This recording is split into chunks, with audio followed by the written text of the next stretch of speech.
Tom English is with us now. We're going to talk Celtic and Leipzig tonight. Tom, good morning to you. How are you getting on? I'm very well, Ger. Yourself? I'm very well. This is one of those European campaigns that could very much go either way, and tonight is going to be one of the deciding factors from Celtic's perspective.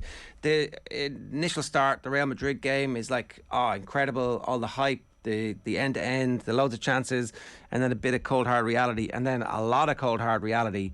And then tonight, it could be another magical European night where they wrestle back the narrative. So I guess the range of outcomes is pretty big. Yeah, look, I mean, you talk about the magical Champions League nights at Celtic, and I have witnessed plenty of them, but it's been a while. I mean, it's a good few years, 7 years, I think it is, since they last won a group game at home in the Champions League. They're incredible atmospheres, unbelievable atmospheres. Plenty of your people watching and listening will have been there, I'm sure. If you haven't, you should go. It is unbelievable. But it's a tough school, the Champions League, and it's proving a little bit hard to take for Celtic. The Real Madrid game was very positive. They were very positive in the game until Real Madrid woke up and scored, and then they won 3-0. They got a point against Shakhtar Donetsk, which was a good performance, but wasteful. They should have won that game. And then Leipzig last week, again, wasteful early on, and they got taught a lesson, 3-1. So they really need to win tonight. And they haven't been doing a lot of that in the Champions League. Is this all part of the learning curve for Ange and his group and his players? The one caveat to that is that if any of the players do well, they suddenly become very attractive for other bigger Champions League teams to pick off. And so if everybody if they can keep the squad together, make it slightly stronger, keep Ange, then this is one of those like, okay, that was the first time we were there. Next year is actually going to be a year where we understand how to change things up and not just be all heavy metal, all rock and roll, a little bit of defending, no harm to do a little bit of that too. Are we building on something here, or is this actually, do they need to take this as a single year campaign, almost like an NFL season? This team might never be together again. No, I think they are building, and Postecoglou has spoken a lot and impressively about the building blocks here. He said after the Real Madrid game that Celtic they stopped playing once Real Madrid scored. They kind of got a little bit spooked. They went into their shell. He said this exactly the same about the Leipzig game last week, that they stopped being brave, stopped looking for the ball, stopped being positive, that they almost kind of thought, right, at 1-1, 1-1 wouldn't be a bad result, instead of going out to try and win the game. So they got negative in the match. And he said to them that, I didn't sign you to be negative. I signed you because you're positive players in your DNA, you're positive footballers. So stop trying to be something that you're not just because you're playing in the Champions League. And that's a learning process. A lot of these guys haven't played Champions League before. So, and they're in a tough group. So I think it's an element of growing up, Ger, really, They're a good team, Celtic, although of late they haven't really been showing it, Even domestically at the weekend, struggled to get past St Johnstone. Before that, a scratchy enough win over Motherwell, 2-1. Before that, lost 2-0 to St Mirren. So they're having to battle through these games at the moment. They've got a few injuries now. The captain is out, Callum McGregor, captain, most influential player, best player. He's gone. He's the guy who sets the tempo for them. So they don't have their troubles to seek, and they've got 13 games in 44 days, which is another point Postecoglou has made. There's a lot of fatigue going around. Well, on that, Tom, I mean, it is a bit of an issue because you look at the turnaround as well. I think they got back last week from Leipzig at maybe 3 a.m. on the Thursday morning, Postecoglou said, and then they have the lunchtime game on Saturday against St Johnstone. So, and I think the question was probably in relation to Jota's injury and the pile-up of injuries. So, fair enough excuse from Postecoglou? Yeah, I don't think it's an excuse. I don't think he would use it as an excuse. I don't think he'd use that word. He'd say an explanation. Maybe we're splitting hairs, but he would say it as that. He's called it an impossible workload. That was his direct quote. And he says it's not just a Celtic. He says a lot of the teams in the Champions League have the same scenario. Like they should be they're creating a lot of chances in these games. Say just the domestic stuff for a start. They're creating a lot of chances, but they're not converting. They're used to converting a very high percentage of their chances. I mean, they put 9 on Dundee United earlier on in the season when they were absolutely ruthless. We haven't seen that kind of clinical side for a little since then, really. So I don't think you could put fatigue down to them missing chances. And they missed chances last week as well against Leipzig. I think just it's a lack of accuracy. Maybe in the Champions League, they get a little bit spooked. You know, they know what's on the line. It's a number of things, but certainly the growing fatigue in the squad is an issue in Europe. It shouldn't be an issue in domestic football because they still have a big enough squad. And, you know, the guys coming off the bench are all better players, really, than most of the guys they're coming up against. Like we spoke to Mark Wilson on the show about this last week, and look, I don't expect Ange Postecoglou to change tact on what we know and come to love with this attacking football, especially in a home European game. But I mean, Paul Lambert and Gordon Strachan were on TV after the game against Leipzig last week, kind of saying, or questioning or querying, is this style of play the right one for European football? Like, I'm not saying Postecoglou is going to change because I don't expect him to change, but is there an argument for it, Tom? There's an argument for everything, but it's not one I believe in. I think Postecoglou is this is the way he wants to play, and he's absolutely convinced that over time that this is going to be a success domestically, whatever success looks like for Celtic, maybe getting through to the next phase, but that it's going to work once players become more and more used to it. They're used to it domestically. They need to get used to it against better opposition in European competition. I think if you said to Postecoglou, right, you need to be a bit cannier here. You need to be a bit more defensive. He wouldn't have that. He wouldn't have it. He says, what's the point of you trying to turn me into something that I'm not? You know, the reason they won the league is because this is the style of play that they deployed. So I don't think there's much point in him kind of betraying his own principles just to kind of try and grind out an occasional draw. And to survive in games. He's not about that. I think it's one of his more admirable qualities. Some might call it naivety. I wouldn't see it that way. I think he's aspiring to be something, to be better than a team that just kind of exists in the Champions League and goes out tamely. He wants to be a team that actually can maybe play their way into the next phase. And there are growing pains with that, for sure. Paul Lambert's Aston Villa were worse than Steven Gerrard's Aston Villa, by the way. So he can pipe down.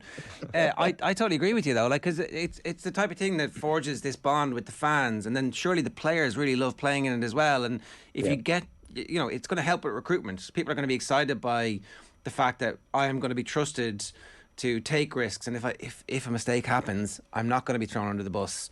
So like, I guess the key question is, and it keeps coming up anytime there's a vacancy in the Premier League, is what's the clock on this project from the manager's perspective? How long haul do you think he might be here for? I don't know, Ger. I mean, I don't know. He's been linked with a load of jobs. Every time there's a job that comes up in England, he looks like he's being linked with it. I think, and he hasn't given a whole lot away, so I'm trying to kind of second guess here. I think he feels he has an awful lot left to do at Celtic. And I think that he is extremely grateful to Celtic for giving him this opportunity, for taking a gamble on him when nobody else was taking a gamble on him. I think he's a man of kind of principle. I think he's loyal. I hope that doesn't come back to bite me now. But I genuinely do believe that he loves where he is, and he sees it as a project. I know it's a horrible word, but he does kind of see it that way, and he's in no rush to leave at all. I always felt when Brendan Rodgers was there that the first big job in England he was offered, he would be gone, despite him eulogizing the club on an hourly basis, despite him saying it's the greatest job in the world, despite him saying that, you know, he would have crawled across broken glass to get to Glasgow to do this job. There was always something a little bit fake about it. you know, with Postecoglou, I think he's just a solid guy, and I think he does feel as if he has a lot left to achieve. Well, can I ask you, who is the David Dean in this? Because I'm thinking it sounds very Wenger-esque, you know, takes the risk, comes from the other side of the world, and it plays this football which thrills everybody, and also buys lots of players that nobody else kind of knew by having a bit of a market advantage. So you can see the parallels. But who's the David Dean character in this? Because we've spoken down over the years about some fairly significant missteps at senior management level within the Celtic hierarchy. Somebody surely is feeling good about themselves at the moment. Yeah, yeah, and it's probably a mixture. Peter Lawwell, the former chief exec, would have been very much involved in this. Right. He's not in that position anymore. Michael Nicholson is now filling that position. So between Lawwell and Michael Nicholson, they would have come up with that name. I mean, obviously they went after Eddie Howe and pursued him for months. He was candidate number 1, 2, and 3, Howe, and they waited and waited and waited for him. And then eventually Eddie Howe gave them the old custard pie, and they had to go to option number 2, which was Postecoglou. And I think Dermot Desmond listen, nothing happens at Celtic without Dermot Desmond's fingerprints being all over it, because he's such a powerful, influential man there. So I think if Dermot Desmond didn't say yes to Postecoglou, it wouldn't have happened. So I think it's a collective, really. I know that they had a conversation on the phone, and Desmond is on record. He's never on record too often, but he is on record as saying that as soon as he started talking to Postecoglou, that he thought this is the right guy. Right. I think it's a number of people involved. Yeah. Okay. That's fair enough, because they definitely seem like they've got somebody who's there for the long haul, and there's, as you say, they're building something. I do want to ask about the fact that this massive game is on in the Champions League tonight. And at the same time in Hampden Park, Scotland are playing Ireland after a record crowd of 11,000 last week. Presumably a lot of people who might have been interested in going to see the women's team try and qualify for the World Cup against Ireland might be going to Celtic instead. Yeah, well, listen, I think if you're going to go to Celtic, you're going to go to Celtic. Doesn't matter what's happening down the road. If you're a Celtic fan, you're going to go there. But whether some people might stay indoors and watch Celtic in the Champions League rather than go to the women's game, I don't know. They're expecting another record crowd today. They're expecting to top the crowd from last week. So I think there'll be a very, very good crowd there. There's a major buzz, as there is in Ireland. Like there's a major buzz over here about this game, and it's certainly in the media.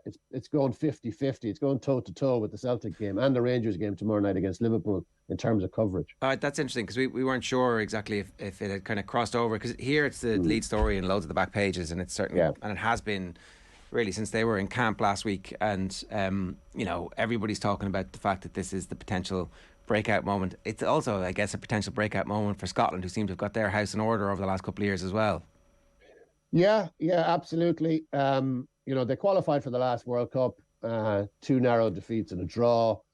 They blew it really against Argentina. They were 3-0 up with about 20 minutes to go, and they drew 3-3, and they went out of the tournament. But the experience stood to them. They had a pretty nightmarish end game and all of that. Shelley Kerr, the then manager, kind of balled her players out of it. After that 3-3, the atmosphere was toxic in the camp for the next qualifying campaign. Players were deeply unhappy there. But since Shelley Kerr left and Pedro Martinez Losa came in, they seem to be much happier. The results are good. They beat Austria, 20th in the world. They beat them last week. A draining game on a heavy pitch and lousy weather in Glasgow. Extra time that might stand to Ireland.